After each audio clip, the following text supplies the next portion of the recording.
coração, digno da nossa canção, digno do nosso amor, digno de honra e de louvor. Santo, Rei da glória, Santo, Senhor de vitória, Santo, soberano da história, Santo, Santo, Santo,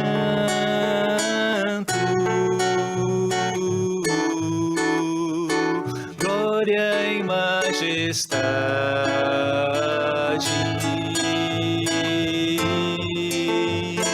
força e formosura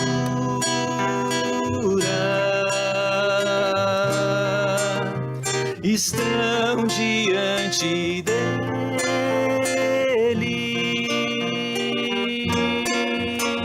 no seu santuário.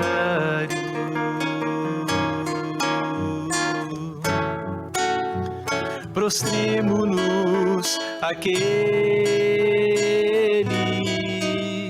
que é digno, Santo, que é digno, Santo, que é digno, Santo.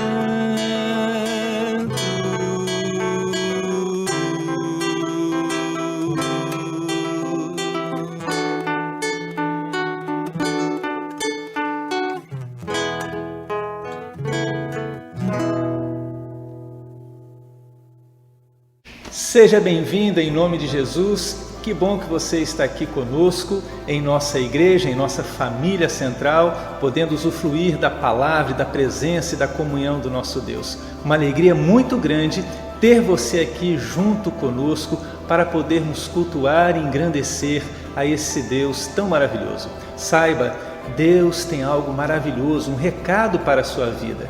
Que o seu coração esteja aberto, a sua mente também, para aquilo que Deus tem a nos falar. Em instantes o nosso culto vai começar. Que Deus possa abençoar a sua vida grandemente. Família Central, vocês já conhecem o nosso canal do YouTube, IPB Central Cachoeiro?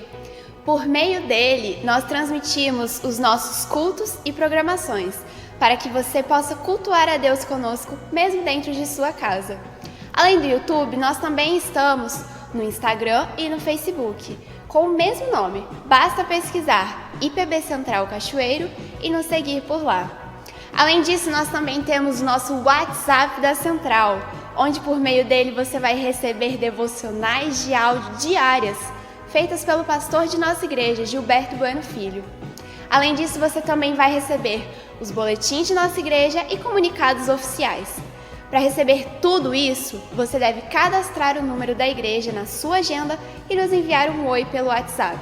Anote o número: DDD 28 99883 0052.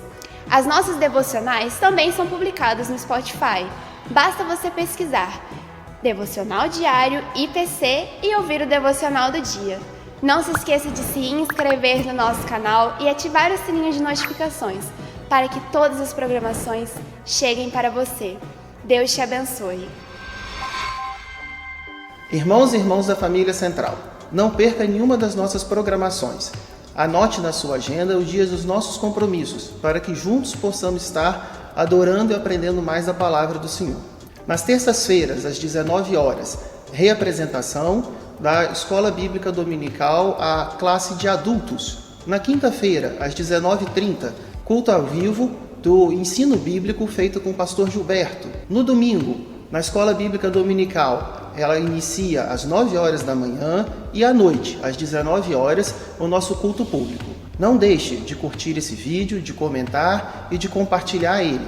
Nos ajude a divulgar cada vez mais a palavra de Deus. Você é o nosso convidado especial para estar junto conosco nas nossas programações.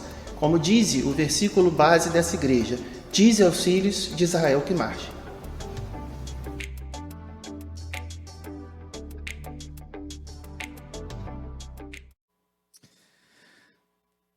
Bom dia, irmãos. Graça e paz Deus dispense sobre a nossa vida nessa manhã, onde vamos continuar olhando panoramicamente a carta, o Novo Testamento, né? E vamos olhar nesse dia de hoje a epístola, a carta aos Hebreus. Então, deixa a sua Bíblia aberta aí. Nós vamos olhar algumas coisas para nos estimular a ler essa carta e de uma maneira tão preciosa sermos edificados, sermos confrontados com o desejo de viver conforme esta palavra de Deus. Muito bem, temos visto então, estamos chegando aí já quase ao final, né? Faltam algumas pequenas cartas, epístolas, para que a gente possa concluir o Novo Testamento. E sobre a autoria, essa é uma carta em que não há um consenso, né? Muitos acham sim que foi Paulo quem escreveu, apesar de não aparecer aqui, né? A confissão belga, alguns pais da igreja reconhecem a autoria de Paulo. No tempo da Reforma, Lutero, Calvino, Erasmus, eles propriamente tinham dúvidas se eram de Paulo ou não essa carta. Alguns estudiosos acham que foi Barnabé, outros ainda acham que foi Apolo, ou aquele casal Priscila e Áquila, ou mesmo o evangelista Lucas. Então e cada um desses, ao defender uma dessas pessoas que escreveu, encontram, né? Tem esse detalhe aqui que se assemelha a fulano, que escreveu naquela época e tudo mais. Então, se você acha que é Paulo, beleza. Se você não acha que é, também pouco importa, como eu tenho dito aqui. Algumas questões não tem por que a gente debater tanto. O que a gente reconhece está na Bíblia, passou pelo crivo do cânon, onde as pessoas entenderam que esse livro é inspirado por Deus, e como Paulo disse em Timóteo, nós vimos isso na segunda carta, é útil para o ensino, para a correção, para toda a Escritura. Então, esses 66 livros que aqui se encontram, nos ajudam a viver uma vida correta para com Deus e também para com o próximo. Então, a autoria, ninguém chega a alguma conclusão, mas seja ela qual conclusão que você chegar, sem problema nenhum, o que importa é você ler essa carta e perceber preciosas lições que ela nos traz. Sobre a data, há também uma grande discussão, porque alguns acham que foi por volta do ano 70, alguns acham ainda que foi mais cedo, no ano 64, e alguns outros no ano 49. Olha que coisa grande. Mas todos eles afirmam que não foi depois de 70. Por quê? Porque no ano 70 o templo foi destruído. E aqui na carta, quando lemos, ele não faz menção da destruição do templo de Jerusalém, né? Então, provavelmente, foi aí no início, antes mesmo da destruição do templo de Jerusalém ali. Então, há algumas questões, né? Provavelmente aí alguns acham que foi no ano 64. Também pouco importa 49, 64 ou 70. Mais uma vez, o que importa é que essa palavra está aqui. E quando eu falo isso, irmãos, é apenas para a gente perceber que essas discussões são válidas lá para os grandes mestres e doutores da lei, mas para nós queremos que essa palavra de fato continue a transformar a nossa vida, a fazer com que de fato o objetivo dela seja alcançado na nossa vida, nos tornando pessoas mais semelhantes a Cristo, nos tornando pessoas mais santas e que marcam a nossa geração com esta palavra de Deus. Ok, autoria incerta, data também bem dilatada. Para quem que o autor dessa carta escreve? Bom, esse livro, essa carta, essa epístola aos Hebreus, com certeza é escrito para o seu público, ou a sua audiência é judaica, de origem judaica, porque ele traz muitos elementos, a gente vai mencionar aqui, figuras do Antigo Testamento, mas agora ele quer revelar para aquele povo uma nova situação, uma nova vida que há em Cristo Jesus. E essa, com certeza, é uma carta, eu creio, muito atual, diante daquilo que temos visto hoje em dia. Alguns querendo voltar às velhas práticas, né, do que era exercido lá. Então tem que ter sacerdote, tem que ter uma reconstrução do templo daquela época. E aí o autor da carta, já naquela época, já dizia, não é assim. Não precisamos mais disso, porque Cristo de fato é a supremacia. Como Paulo escreveu aos Colossenses, né, mostrando a supremacia de Cristo, por isso talvez também aqui o pessoal dê a autoria a Paulo, porque ele vai tratar dessas questões. Então, ele escreve para esse povo, provavelmente ali nos arredores da Palestina, e eles então, estes, estavam familiarizados com o Antigo Testamento. Por isso a gente vai ver menções aqui de textos e de personagens do Antigo Testamento. O tema que ele vai desenvolver aqui é a supremacia de Cristo sobre todas as coisas e a plenitude da redenção de Deus que há somente em Cristo Jesus. Então toda a carta procura desenvolver esse tema. Cristo, ele é acima de tudo e acima de todos. E qualquer outra realidade que a gente vivenciou no passado, ficou no passado. Vocês lembram 1 Coríntios 13, Paulo dizendo, quando eu era menino, o que eu fazia? Pensava, falava, agia como menino, mas isso ficou lá atrás. Quando a gente olha para a Bíblia, nós temos essa realidade. No Antigo Testamento havia algumas posturas, algumas atitudes, alguns sacrifícios que eram necessários naquele momento. Mas agora, com a vinda de Cristo, vivendo entre nós, sofrendo, morrendo e sobretudo ressuscitando, a coisa é diferente, o momento é outro.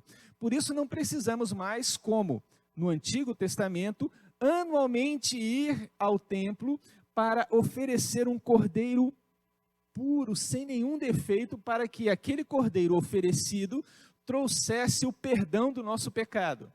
E aí aquele sacrifício tinha validade por 1 ano, né? Então todo ano ia lá, Senhor, perdoa os meus pecados, né? Tá aqui. E lógico, tinha outros sacrifícios de gratidão, né?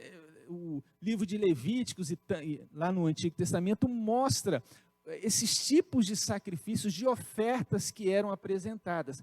Precisa-se disso agora? Não. O autor da carta aos Hebreus, que está falando para aqueles que conhecem muito bem essa história, todos esses ritos, todas essas ofertas, diz, não é mais assim. Vocês que se encontraram com Cristo Jesus, agora a dinâmica é outra dessa espiritualidade, da vida em intimidade com Deus, é uma outra perspectiva. Por isso, então, ele vai dizer, Cristo é sobre tudo, sobre todos, nele sim a plena redenção. Esse é o tema. O propósito, então, é exortar, animar aqueles ouvintes, né, ou aqueles que leriam essa carta, a não retroceder, mas permanecer firme na fé, em meio às tribulações que estavam enfrentando. Isso é, não volte. Geralmente é assim, né? a gente sempre, quando tem algo em dúvida, a nossa história no passado, a gente, opa, lá eu tive segurança, eu vou voltar para aquele local lá. Vocês lembram de Pedro? Pedro, quando o Senhor morreu, e agora, o que vamos fazer? Futuro incerto, que agora? E aí Pedro, não, olha, eu tinha segurança, eu tinha sob o controle, né? Não tinha nenhum imprevisto, era pescar. Então Pedro vai pescar, vou voltar a pescar. Pedro volta, pesca, mas aí o Senhor se encontra com ele, Jesus está na praia, né? Eles estão pescando, Pedro pescando com os amigos, e aí, tem peixe aí, né? Jesus pergunta, não, e aí alguém diz, olha, essa voz é de Jesus. E aí Pedro, sem mais, sem menos, cai na água nadando, chega lá, e você vê essa relação, essa atitude onde, diante agora do novo, do incerto, a gente sempre procura a nossa segurança, que aconteceu lá atrás, né? Eu creio que com o passar dos nossos anos é assim, né? O novo para nós é algo desafiador às vezes, né? Por causa da nossa limitação muitas vezes, né? E as nossas limitações podem ser físicas, eu tenho que usar óculos, eu tenho que respeitar o meu corpo agora, né? A gente, quando era jovem, podia tudo, né? Não só fisicamente, mas até mesmo de aprender algo, né? A própria realidade da transmissão hoje. Antigamente, como é que era uma mesa de som? Volume, grave e agudo. Depois, grave, médio e agudo. Regulava isso, show. Hoje em dia, a mesa que a gente tem lá, né, você consegue, com um tablet, com um celular, regular. O presbítero Marcelo, às vezes, está aqui embaixo, você está vendo ele com o celular, ele está tentando regular daqui de baixo mesmo, não precisa mais estar lá em cima. Não dá. Isabela fala assim, pai, vamos aprender. Eu falei, minha filha, já, né, não consigo, isso é desafiador para mim. Alguma coisa eu consigo ainda postar em alguma rede social. Mas vejam, quanto mais passa o tempo, mais tecnologia, a gente fica assim, gente, que loucura. E respeitar, né? Respeitar que às vezes a gente não tem essa condição. E a gente se sente mais seguro agora, falando, né, da mesa que só tem volume, grave, médio e agudo, só que não dá mais. Os tempos são outros. E é nesse desafio, então, que Pedro foi arguído por Jesus, dizendo, peraí, não, vamos continuar, você me ama, 3 vezes, né? Então vamos lá, cuida, apacenta das minhas ovelhas. E aí, essa é a centralidade de Jesus. Com Jesus, sempre há algo novo, irmãos. E isso é desafiador. Pensem na vida de Daniel. Daniel vai, eu já disse aqui, né? Deixa eu me lembrar, né? Daniel vai cativo aproximadamente jovem. Jovem para nós hoje é o quê? 15 anos? 20 anos? Mas vamos botar que o menino era prodígio, vamos botar com 10 anos. Se você quiser botar mais, aí depois você vai entender a conta do porquê que eu estou botando só 10. Aí acontece toda aquela história, os amigos na fornalha, ele não estava lá. Mas quando chega no capítulo 6, o capítulo 6 é semelhante ao capítulo 9, é o mesmo rei. No capítulo 9, Davi está orando a Deus, porque leu lá, conforme o profeta Jeremias, que os 70 anos já haviam se cumprido. Então, o capítulo 9... O rei do capítulo 9 é o mesmo rei do capítulo 6. Porque o livro de Daniel não está escrito assim cronologicamente, mas tem um tema que ele está seguindo. Essa é a proposta do autor ao escrever o livro de Daniel. E aí então Daniel, se ele está orando, dizendo, Senhor, já se cumpriu 70 anos, então ele tinha, com os 10 que ele foi, com mais 70, tinha 80 anos. Se você considera que ele tinha 20 anos quando foi para lá, então ele tinha 90 anos. Então, e olha só, ok, Daniel, 80, 90 anos. Mas o que acontece no capítulo 6, que é o mesmo rei? Uma ordem de que só deveria fazer algum pedido durante um mês ao rei. E quem desobedecesse seria lançado na cova. A pergunta que sempre me intrigou é: Senhor, alguém já com tanta idade, que já demonstrou firmeza e está contigo em toda e qualquer situação, o que o Senhor quer ensinar mais para ele? Com 80, 90 anos sendo lançado na cova dos leões. Isso me desafia como cristão a perceber que até o último suspiro da minha vida, Deus tem algo a me ensinar. Deus tem algo a revelar sobre quem Ele é na minha vida, e as pessoas que estão ao nosso redor perceber que o Deus ao qual eu sirvo e amo é o único Deus verdadeiro, porque essa foi a conclusão, né, do rei. Olha, faça um decreto que todos adorem unicamente ao Deus de Daniel, porque Ele sim, Ele livra da cova dos leões, da boca dos leões. Incrível isso, irmãos. Essa então é a dinâmica da vida cristã, onde Deus é o centro e Ele sempre vai se mostrar como algo desafiador para nós. Quando a gente olha aqui para a carta aos Hebreus, é a mesma coisa. O que aqueles irmãos lá, de origem judaica, não, a gente precisa fazer aqueles velhos costumes, né? Ou como Paulo bate duro com os irmãos lá de Gálatas: irmãos, não é mais circuncisão, é pela fé. E aí o autor aqui vai trabalhar essa realidade, onde diz: olha, não, a gente nunca está confortável servindo a Deus. Não sei de onde a gente tirou isso. Estamos confortáveis. Não, irmãos, diz a palavra que quem ama a Deus às vezes está sempre em perigo de vida. Alguns irmãos ao redor do mundo, países, né, ali da janela 1040 que a gente fala, né, que pega a Europa, norte da África, Ásia, né, todos aqueles países ali que a gente fala, tem janela 1040, países que menos conhecem o Senhor. E há irmãos ali, a dificuldade é que aqueles irmãos não têm a mesma liberdade que temos de ter a palavra, de livremente estar aqui louvando, bendizendo, meditando na palavra de Deus, ponderando. Não, lá eles correm perigo de vida, perigo de morte.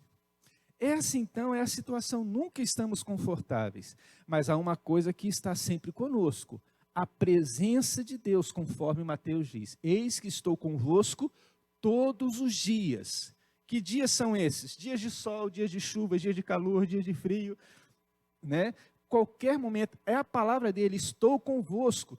Não é só no Novo Testamento Jesus disse, mas Davi também, no Salmo 23, final, diz: bondade e misericórdia me seguirão todos os dias na minha vida, e a certeza de que estarei na casa do Senhor é verdade, para todos sempre. Assim ele conclui.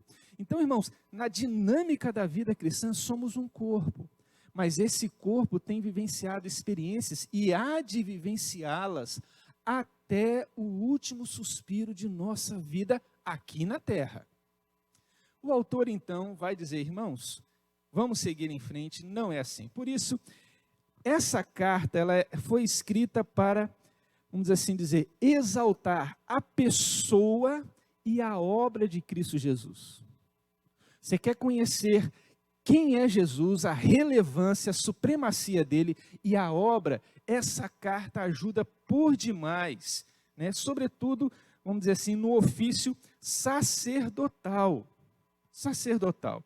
Acompanha aí então, no capítulo 5, olha o que diz aqui o autor no versículo 11 ao versículo 14. Hebreus 5, 11 a 14. A esse respeito temos muitas coisas que dizer e difíceis de explicar, porquanto vos tendes tornados tardio em ouvir.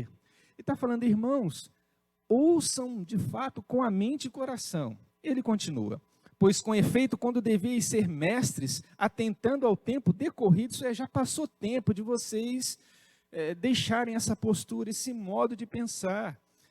Já decorreu um tempo bastante. Ele diz: tendes novamente necessidade de que alguém vos ensine de novo quais são os princípios elementares dos oráculos de Deus. Assim vos tornastes como necessitados de leite, não de alimento sólido. Veja, olha, não é possível, agora vão ter que ensinar de novo o beabá. Na verdade, esse leite ajudou vocês a crescerem, mas vocês estão ainda como crianças, adultos crianças. Versículo 13, ele diz: ora, todo aquele que se alimenta de leite é inexperiente na palavra da justiça, porque é criança. Mas o alimento sólido é para os adultos, para aqueles que, pela prática, tem as suas faculdades exercidas para discernir não somente o bem, mas também o mal. Isso é, o adulto, né, diferentemente da criança, sabe, isso é bom, isso é ruim. Isso é bem, isso aqui é mal. Criança não vê perigo em nada, né? A gente fica às vezes apreensivo. A criança vai com um cachorro que às vezes é feroz, o cachorro fica mansinho com a criança, né? Nunca vi isso, né? Vai porque parece que o animal entende, né? Que a criança não sei que instinto animal é esse, né? Mas quando é às vezes comigo, rosna, late, né? Que coisa, a gente fica com medo, porque parece que a gente exala alguma coisa que provoca esse latir dele, né? Ele está dizendo, irmãos, não é possível. Quem de fato exercita nesse discernimento tem a capacidade de avaliar para a sua própria vida o que ficou para trás, o que não ficou. Paulo então está dizendo, olha, essa é uma aliança nova. A aliança de Moisés é antiga, por isso vocês têm que discernir isso. Isso já ficou para trás. Novamente lembrando que Paulo fala em Coríntios, quando eu era criança, menino, pensava, agia, falava como, mas agora sou adulto e eu tenho uma outra perspectiva, né? Não convém mais, igual, às vezes a gente brinca com as crianças, mas acabou aquela brincadeira, não, está aqui, né? Como avô, eu brinco, né? Com a Ana Lívia, deito no chão, rolo, mas imagina fazendo isso aqui agora. Não, peraí, a gente consegue discernir os momentos, a criança não é? A criança, qualquer lugar, qualquer momento é tempo de brincar, de agir daquela maneira, né? E aqui nós temos alguns vovôs, né? Seu Roberto, presbítero Nel ainda vai brincar bastante, né? Samuel também já está na frente disso aí, né? Brincando já com os netinhos. Então, você tem assim, esse momento, presbítero rolando, pastor rolando com as crianças. Não, é o tempo. Mas a gente é assim o tempo todo? Lógico que não. E é nesse sentido que o autor vai dizer, irmãos, esse tipo aconteceu lá, né, na aliança que Deus fez com Moisés. E Deus está fazendo uma outra realidade. Então, ele traz essa exortação. Olha o que diz o capítulo 13, o versículo 22. Ele diz, rogo-vos ainda, irmãos, que suporteis a presente palavra de exortação. Então, essa palavra de exortação é animar, dizer, vamos lá, né? A exortação tem essa ideia de trazer o ânimo. Então, suportem essa palavra, essa presente palavra de exortação, tanto mais quanto vos escrevi resumidamente. Então, isso aqui é um resumo. Que resumo grande, hein?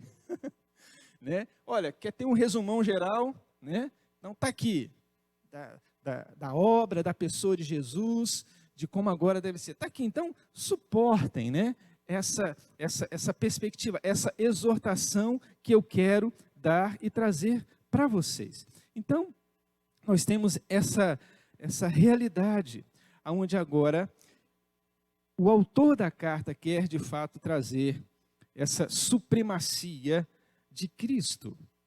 Quando você olha logo nos primeiros versículos do capítulo 1, você percebe essa intenção do autor dessa carta, Paulo ou qualquer daqueles que aqui mencionamos aqui. Ele tem um intuito de trazer aqueles irmãos quem é Deus em Cristo Jesus, né? De como Jesus é esse mediador dessa nova aliança. Ele diz, havendo Deus outrora falado muitas vezes, de muitas maneiras, aos pais, pelos profetas, isso é, Deus sempre fala. O problema é, ou conseguimos ouvir ou não. Né? Somos como Samuel, pequenininho, sem sacerdote. Estou aqui, não chamei não, menino, deixa eu dormir, vai dormir. E aí, né, o sacerdote fala assim, olha, quando você ouvir de novo, você fala, eis-me aqui, pode falar que eu estou pronto para ouvir. E aí, Samuel fez isso. Né? No outro dia, Eli queria saber, aí, o que Deus falou com você, né? E não foi boa palavra, não. Deus estava muito chateado com Eli e com seus filhos, pelo estilo de vida, pelo pouco caso, né, de exercerem a intimidade e fazerem a obra, no nome de Deus, fazer de uma maneira relaxada. Só porque estavam naquela posição, poderia fazer de qualquer maneira. E Deus usa aquela criança para puxar a orelha daquela família, né? Do sacerdote e de seus filhos, né? Então Deus sempre falou aos nossos pais pelos profetas. Eu acho interessante aqui que ele podia suprimir, né, a palavra aos pais, né? Falou de muitas maneiras pelos profetas, mas ele faz questão de dizer aos nossos pais, dizendo, a fé que recebemos não é uma fé que veio do nada, não é uma fé que nós não tivemos exemplo, mas o nosso exemplo veio quando olhamos para os nossos pais. Deus falou com os nossos pais, a gente percebia o cuidado, a ação deles, então essa é a realidade. O Salmo 78 traz um pouco dessa compreensão, né? Diz lá o salmista, o que ouvimos e aprendemos, o que nos contaram nossos pais, nós não vamos encobrir as futuras gerações, aos nossos filhos, vamos cantar e contar essas maravilhas de Deus. Isso é, somos exemplo. Então, o autor aqui está dizendo, porém no versículo 2 ele diz, nesses últimos dias, olha só, últimos dias, hein? Naquele tempo, os últimos tempos, os últimos dias. Então desde esse tempo a gente já está vivendo os últimos dias aqui na terra. Nesses últimos dias nos falou pelo Filho, a quem constituiu o herdeiro de todas as coisas, pelo qual também fez o universo. Ele que é o resplendor da glória, a expressão exata do seu ser, sustentando todas as coisas pela palavra do seu poder. Depois de ter feito a purificação dos pecados, assentou-se à direita da majestade, nas alturas, tendo se tornado tão superior aos anjos, quanto herdou mais excelente nome do que eles. Então, vai mostrando, e já traz o início daquilo que ele vai tratar aqui logo nos versículos depois. Porque para aqueles irmãos ali, os anjos tinham uma capacidade, uma superioridade muito grande. Ele está dizendo, olha, esse Jesus, ele é superior aos anjos. E aí, lógico, no versículo 5, vai dizer, pois qual dos anjos disse, pois a qual dos anjos disse jamais, tu és meu filho, eu hoje te gerei, vai dizendo daquela intimidade de pai e filho. Deus não falou, Deus Pai não falou isso para nenhum anjo, e vai mostrando o lugar dos anjos, que são ministradores, servos de Deus, conforme o Salmo 34 diz, o anjo do Senhor acampa-se ao redor do que os temem e os livra do mal, e aqui está dizendo que esses anjos são apenas instrumentos para cumprirem a vontade de Deus, mas quem é filho que tem a supremacia, a excelência maior, a sua pessoa é acima de todos e de todos, e a sua obra é a que merece ser lembrada. Que obra é essa? Que aconteceu na cruz, morrendo por nós. E aí, um desses temas é o perdão que há na pessoa de Jesus e na sua obra. Na pessoa de Jesus. Existe alguma outra pessoa que, por mais piedosa que possa ser, pode ser o nosso mediador, o nosso intercessor? Lógico que não. Pode ser aquela pessoa que aqui na vida nos inspirou, se tornou exemplo, é digno de ser lembrado, mas é aquela pessoa que está acima? Não. Como a gente diz, somente Deus em três pessoas. Deus Pai, Deus Filho e Deus Espírito Santo. O problema é que alguns querem se colocar como a quarta pessoa da Trindade, porque se julgam tão importante. Ou ainda eles não se acham, mas nós colocamos pessoas como tão que, olha, se tiver junto com a Trindade, está ótimo. Esse é o problema de a gente ouvir alguns pregadores. E eu sei que esse é um cuidado, por exemplo, que o Augusto Nicodemos, da nossa igreja, que o pastor Hernandes tem. Quando alguém tenta colocar ele fala, né? O tempo que eu convivi com ele em Vitória, todo mês nos reuníamos, os pastores, e ouvíamos, né? E às vezes alguém brincava com ele, mas ele falava, não, meu irmão, não é tanto não, toda a glória é somente a Deus, né? Somos apenas instrumentos dele, né? E essa é uma tentação até para alguns, mas com certeza eles têm todo o zelo. Mas quantos não se chamam para si e falam, não, eu sou bom, as coisas aqui só estão acontecendo por causa de mim, as coisas aqui só estão fluindo porque eu cheguei agora e agora a coisa está acontecendo. Que misericórdia, né, irmãos? Pastor Gilberto está aqui no tempo de Deus, como teve outros, o pastor Gilberto vai chegar um tempo que vai passar. Que tempo é esse? Não sei, espero que seja sempre um bom tempo, né? Acredito nisso. Mas é o tempo de Deus. Quem é que tira e remove reis, irmãos? Ah, é o conselho, é fulano.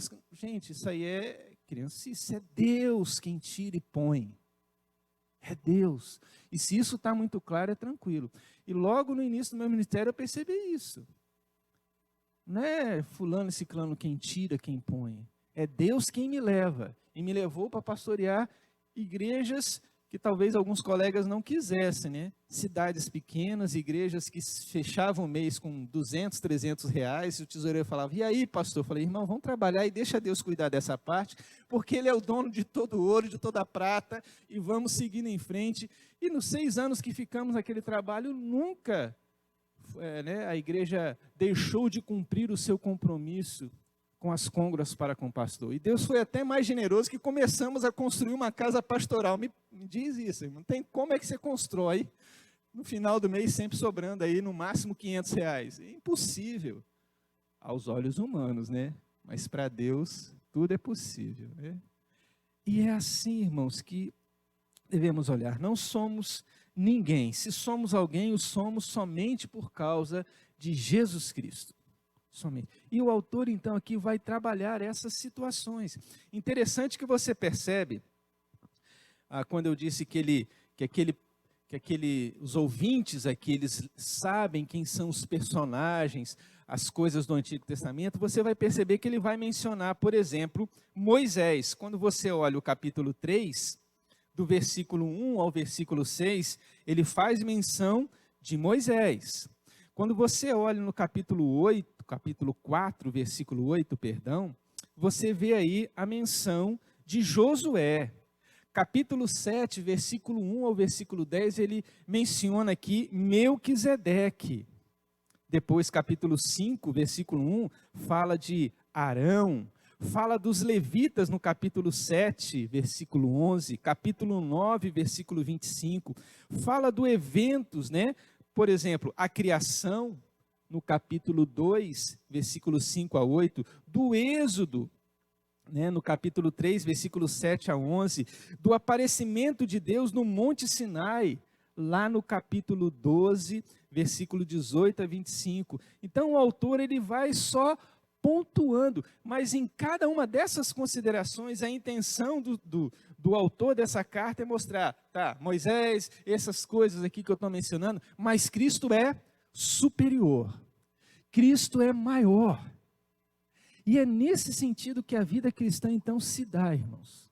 Entender que algumas coisas que fazíamos aqui traziam segurança para nós quando éramos crianças, não tínhamos a compreensão, mas agora em Cristo é diferente. Toda aquela Moisés, que é um bom exemplo, traz vários ensinos, Melquisedeque, né, que é o rei descrito lá em Gênesis, Arão, os levitas, a realidade da criação, tudo isso vai trazendo para nós uma perspectiva de que, ao caminhar com o Senhor, não é algo estático, mas é algo dinâmico a vida cristã. Onde amanhã nós não vamos saber, não tem como mensurar e saber o que vai nos acontecer. Como vai nos acontecer? Que intensidade ou não. Quando a gente olha a previsão do tempo, é uma previsão. Sim, na maioria das vezes acerta. Mas eu me lembro de um tempo, eu morava em Ribeirão Preto, e havia algumas previsões, o pessoal sempre ia para a praia, né? Aproveitava o feriado grande, né? A cidade quase. E aí falaram assim, olha, vai chover. E aí quase ninguém foi para a praia, mas no dia amanheceu com um sol, né? Ribeirão Preto, o tempo que nós moramos, é bem parecido com Cachoeiro, em termos de calor.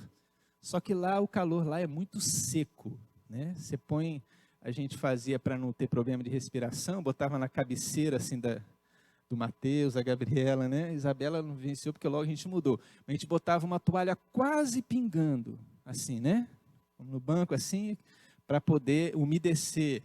Botava, às vezes, embaixo da cama, uma panela de água, né?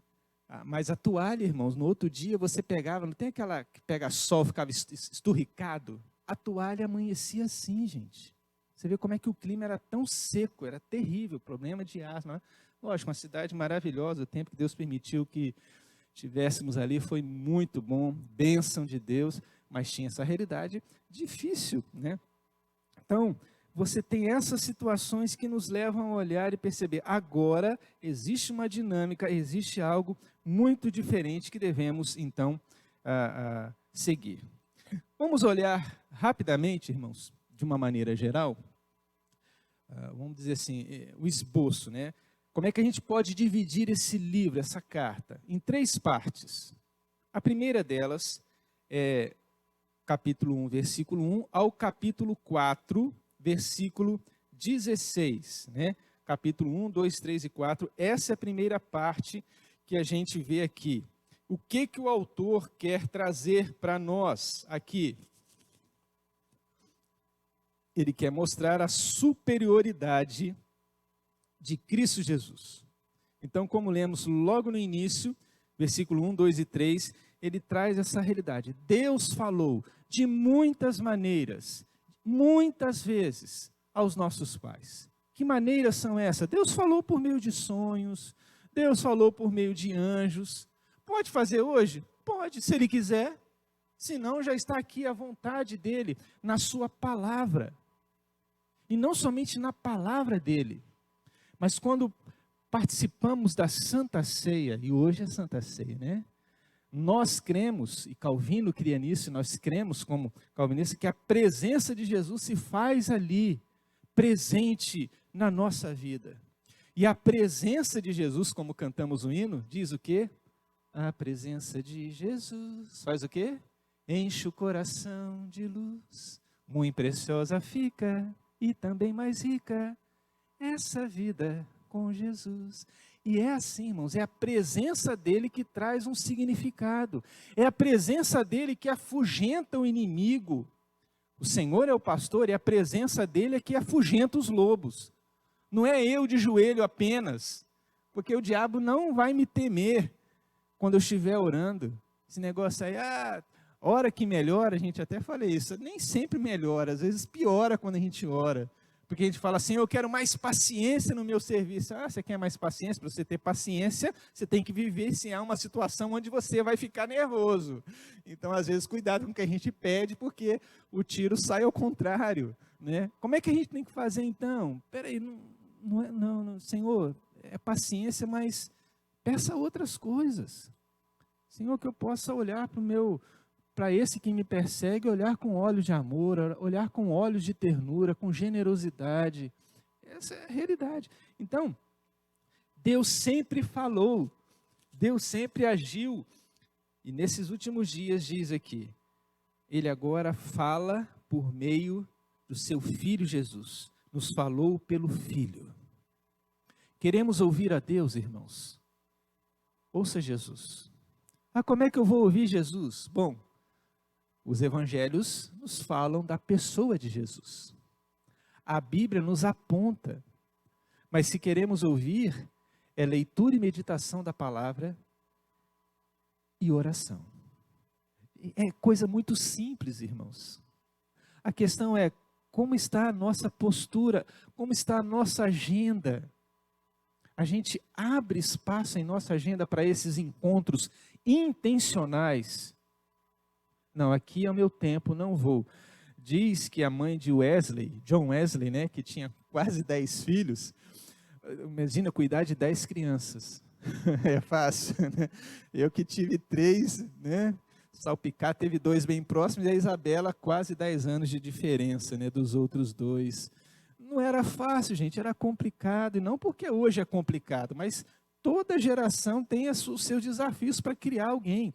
Agora imagina essa mãe cuidando de 10. E a história nos diz que ela, todos os dias, separava, se eu não me engano, 1 hora para estar na presença. Entrava no quarto, né, e deixava as crianças do lado de fora e orava e tinha momentos de meditação e desse encontro com Deus. Abandonava as crianças? Não, ele entendia que só teria condição de cuidar daquelas crianças na medida em que tivesse um encontro com este, que conhece a nossa estrutura, que conhece quem nós somos. Um grande pregador já dizia: se meu dia é muito atarefado, eu acordo mais cedo para ter esse momento devocional com Deus. Se a demanda daquele dia exige que eu esteja já trabalhando às 6, 5 horas da manhã, eu acordo sempre 1 hora antes, porque essa 1 hora antes na presença de Deus é mais fundamental, e este momento me dará força, sabedoria, direção para tomar as muitas decisões que eu tenho na vida. Muitas decisões. E é essa a realidade. Deus sempre fala, mas em Cristo Jesus. E é isso que o autor aqui, então, vai trabalhar, vai desenvolver a sua perspectiva. Então, depois de falar isso, no versículo 4 do capítulo 1 ao capítulo 2, versículo 18, ele vai mostrar que Cristo é superior aos anjos. E esse Jesus foi feito semelhante aos seus irmãos. Ele é superior, mas ele se tornou humano e se torna então nosso exemplo nessa caminhada aqui, sobretudo entendendo que ele é o sacerdote e da maior necessidade de todo ser humano de ter a paz com Deus, ele então é este superior a anjos. Ele diz, versículo capítulo 3:1 até o final do 4, que Cristo inaugura um descanso superior. Quando ele trabalha aqui, que Moisés fez isso, então ele vai desenvolver essa realidade onde devemos descansar na fé. Isto é, irmãos, as muitas atividades que muitas vezes fazemos em nome do Senhor, o Senhor nunca pediu. Até aquele cântico, é meu, somente meu, todo o trabalho. Eu é quem faço a obra. Sabe qual é o teu trabalho? É descansar em mim. Então não vamos fazer mais nada? Não. Mas é quando nos envolvemos, não achar que aquilo só vai acontecer porque eu estou lá. Não. A obra é feita e realizada por tantos outros, e Deus desponta, Deus desperta, Deus chama outras pessoas e as capacita, sim. Eu sei que Deus chama e capacita, mas Deus também chama os capacitados para. Lembram da divisão dos talentos, quando aquele senhor viajou? Olha, está 5 aqui para você, 2 para você e 1 para você. Só que o texto diz lá, ele distribuiu dessa maneira conforme a capacidade de cada um. Então eu descanso em Deus, mas eu procuro, Senhor, tudo que eu sou e tenho, meus talentos, meus dons é para o Senhor. Se eu puder aprender mais, se o Senhor me der a oportunidade, vou aprender e vou colocar a serviço do reino. E cada um tem essa possibilidade de aprender mais e mais. O autor então aqui vai trabalhar, sim, descansa em Deus pela fé. Esses 2 versículos então nos falam isso. O capítulo 4, versículo 11 diz: esforcemo-nos, pois, por entrar naquele descanso, a fim de que ninguém caia, segundo o mesmo exemplo de desobediência que ele menciona aqui. Bom, essa é a primeira parte onde ele mostra que Cristo é superior. A segunda parte vai mostrar o sacerdócio de Cristo, capítulo 5 até o capítulo 10, o versículo 18. Você vai ver aqui essa intenção do autor em mostrar o sacerdócio de Cristo. E quando a gente fala sacerdócio, o que o sacerdote fazia? Vamos relembrar aqui. O sacerdote é aquele que estava lá, recebia as ofertas e ele então imolava aquele sacrifício para que Deus pudesse aceitar e seja um motivo pelo qual estava ali para oferecer aquele sacrifício, Deus pudesse aceitar. Então, era aceito por esse sacerdote. Deus aceitava. Então, eu vinha, trazia, apresentava o sacerdote. Isso aqui é pelo perdão do pecado, é de gratidão, é por algum outro motivo, oferecia. E Deus aceitava essa oferta, esse sacrifício, por meio desse sacerdote, o sumo sacerdote. Agora, o que o autor quer trabalhar? Olha, não precisa mais dessas pessoas.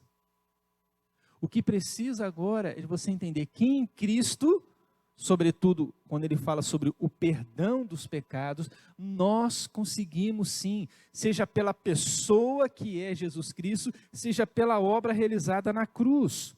E aí então, capítulo 5, versículo 1 ao capítulo 6, versículo 20, o autor vai mostrar que Cristo é o nosso sumo sacerdote e é objeto das nossas confissões. É por meio dele que confessamos e pedimos. É por meio dele que temos essa possibilidade de ter novamente a comunhão e intimidade com Deus. Né? Bem diferente do que a gente muitas vezes ouve em algumas religiões, né? A reforma teve esse cuidado porque era um momento importante defender a pessoa de Cristo, a sua obra. Então a reforma ajudou bastante. Cristo é esse sumo sacerdote. Cristo também é sacerdote, conforme foi citado aqui, conforme a ordem de Melquisedeque, capítulo 7, do versículo 1 ao 7, 28, quer dizer, todo o capítulo, né, ele vai falar que Melquisedeque foi um tipo de Cristo, apareceu, fez o que tinha que fazer, conforme descrito lá em Gênesis, mas ele vai falar que Cristo é superior a Melquisedeque, é superior àquele sacerdócio levítico que havia, e você tem aqui o autor apresentando esse sacerdócio único e perfeito que há na pessoa e obra de Jesus. Isso é importante porque ao longo da vida a gente, às vezes, acha que não precisamos mais reconhecer os nossos erros e as nossas mazelas, né? Às vezes você conhece, né? Alguém que já, no avançar da idade, a gente fala assim, nossa, ficou velho e está teimoso e burro, né? Não é possível que não aprendeu, não depende. Às vezes, na vida cristã, muita gente assim. Passa-se o tempo e parece que fica cauterizado aquela consciência, aquela realidade que não. Eu já fui salvo, eu não preciso mais de buscar a Deus o seu perdão, porque a sua graça é assim. Sempre me lembro, quando eu falo isso, de um casal que foi procurar aconselhamento com o pastor, e a esposa reclamando que agora o marido não dizia mais que a amava, né? E aí o pastor perguntou, mas e aí, procede? Falou, o marido disse, pastor, a minha palavra é uma só. Eu empenhei lá atrás, eu não preciso ficar falando todo dia, não. Eu disse que a amo, não preciso ficar falando mais, não. Que coisa louca, né? Lógico que precisa, gente. O elogio pertence ao outro, não a nós. Se a pessoa se arrumou tão bacana, diz, poxa, ficou bonito, olha esse brinco, esse colar, esse penteado. O elogio pertence, então faça, não tem problema nenhum, né? Diga, olha, você está bonita, né?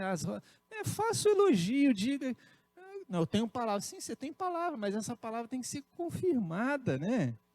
Não é possível, Deus falou, então ele diz assim, ó, eu estou com você, mas você não ouve mais a voz de Deus. Imagine se fosse assim. Ô Deus, o Senhor não me fala, e Deus falasse assim, mas eu já te disse que te amo, que você vai para o céu, ponto final, se vira aí, você não vai mais ouvir a minha voz. Deus não fala assim.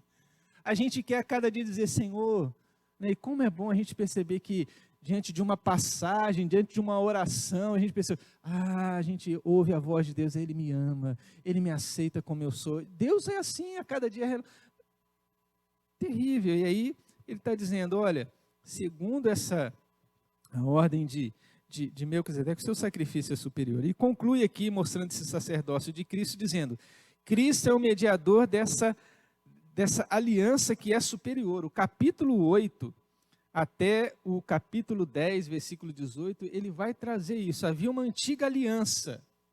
Deus fazia aliança com o seu povo, mas agora há uma nova aliança. Ele fez aliança com Noé, com Moisés. Você tem várias alianças descritas lá no Antigo Testamento. Mas agora Deus faz uma aliança nova, aliança essa de sangue, e o autor então vai mostrar nesses versículos, nesses capítulos de 8 até o 10, 18, sobre essa realidade desse mediador que é Cristo e dessa aliança que é superior. Lembrem sempre que ele está falando para um povo que ainda tinha aquelas velhas práticas, achavam que deveria agir daquela maneira, cultuando, né? Então, hoje em dia seria o que, irmãos? Você conhece pessoas que se apegam a essas coisas, dizem, olha, isso aí é voltar a regredir, né? Não é possível a gente regredir desta maneira. Interessante como ele coloca, cadê?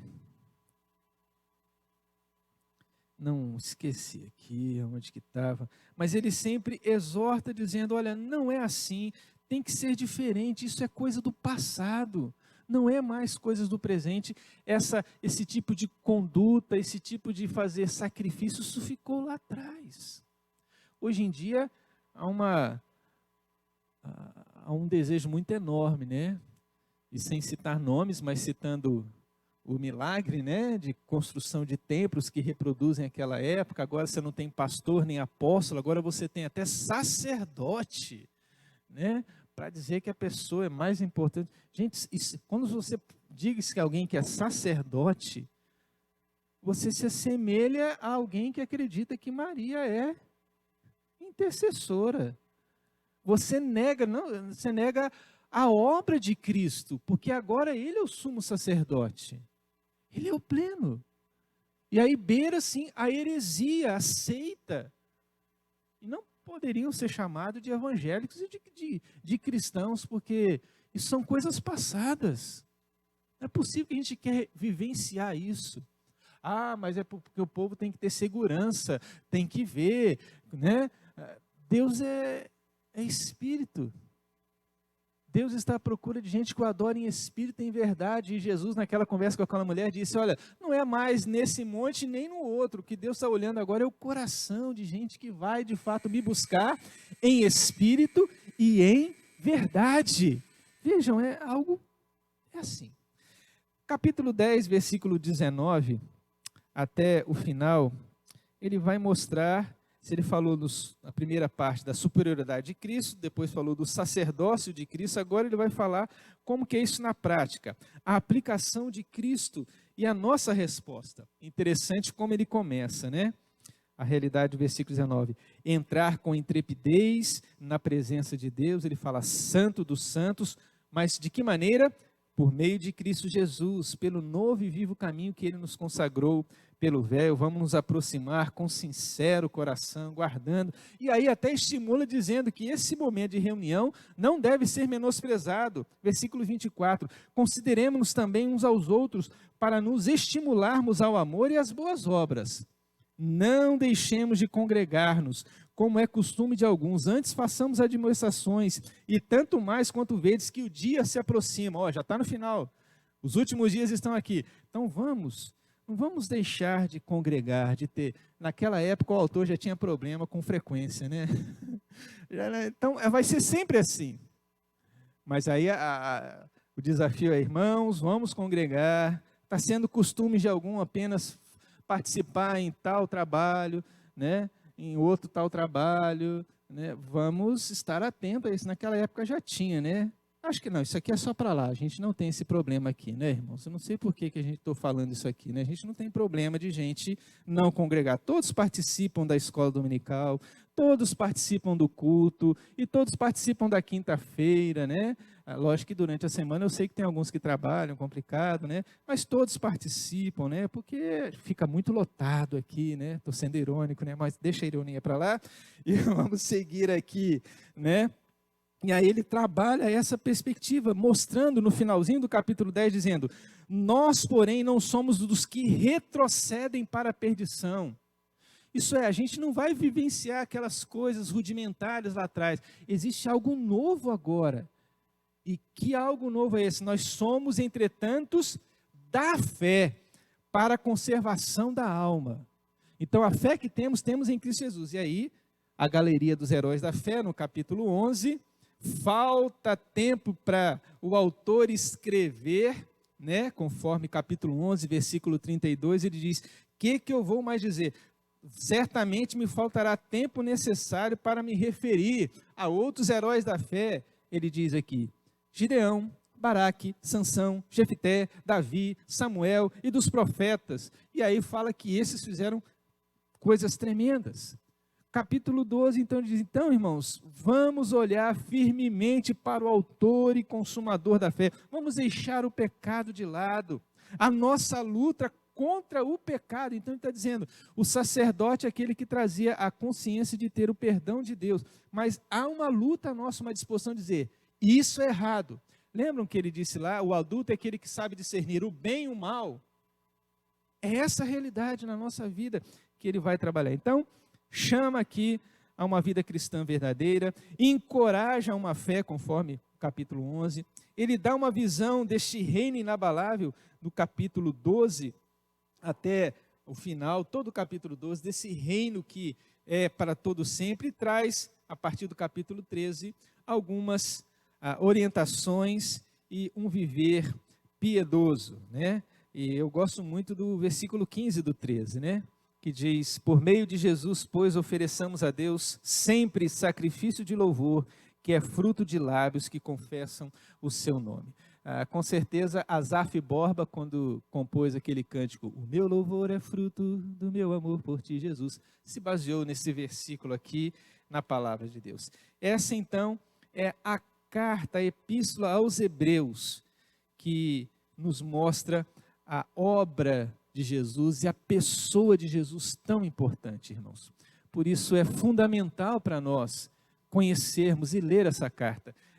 Tem aí, eu coloquei, além do livro do pastor Hernandes, né, tem da nossa Casa Editora Presbiteriana aí no folhetinho, né, com o resumão aqui da nossa aula, Carta aos Hebreus. Esse livro, se você quiser saber e conhecer mais, é muito bom, eu o tenho, e de vez em quando eu leio, ele é bem didático, bem gostoso de ler, então, e não é muito caro, e você poderá adquiri-lo.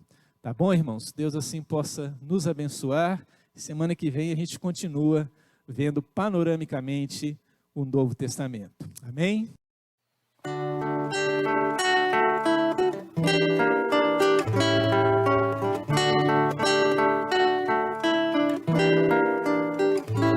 O Senhor te abençoe e guarde a tua vida, resplandeça o seu rosto sobre ti. O Senhor te abençoe, sobre ti levante o rosto, misericórdia tenha e te dê a paz. O Senhor te abençoe e guarde a tua vida, resplandeça